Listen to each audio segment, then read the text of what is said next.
இன்றைக்கி எங்கே வந்திருக்குறோங்கன்னா நம்ம செஞ்சிக்கோட்டை கமலக்கன்னியம்மா, ராஜராஜேஸ்வரி, ராஜகாளியம்மா, ஆஞ்சநேயர், ரங்கநாதர்.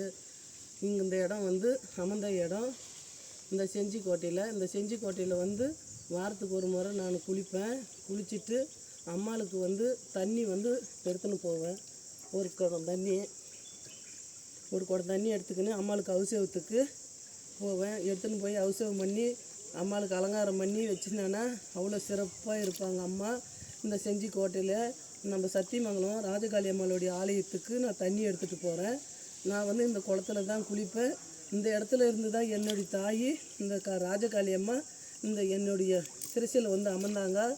நான் வந்து இவங்களை வணங்கினதுனால இவங்க என்னை கை விடாமல் என் கூடவே இருந்து எனக்கு துணையாக வந்து இவ்வளோ பெரிய ஆலயத்தை கட்டி என்னை உருவாக்க வச்சது என் தாய் தான்.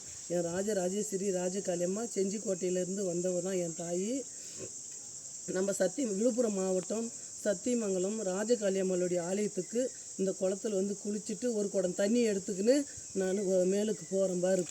போயிட்டு அம்மாவை வணங்கிட்டு அப்புறமா நான் அந்த தண்ணி எடுத்துன்னு போய் அபிஷேகம் பண்ணுவேன். நாளைக்கு அமாவாசை, ஞாயிற்றுக்கிழமை, அமாவாசை நாளுன்றதுனால தண்ணி வந்து அம்மாளுக்கு தண்ணி எடுத்துன்னு போகிறதுக்கோசம் செஞ்சிக்கோட்டைக்கு வந்து தண்ணி எடுத்துன்னு போகிறேன்.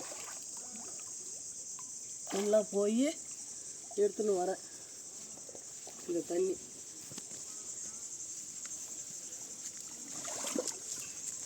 செஞ்சிக்கோட்டையில் போயிட்டு தண்ணி எடுத்துன்னு அம்மாளுக்காக செஞ்சிக்கோட்டையில் தண்ணி எடுத்துன்னு சத்தியமங்கலத்துக்கு போய் ராஜகாளி அம்மாளுக்கு நான் அபிஷேகம் பண்ணணும்.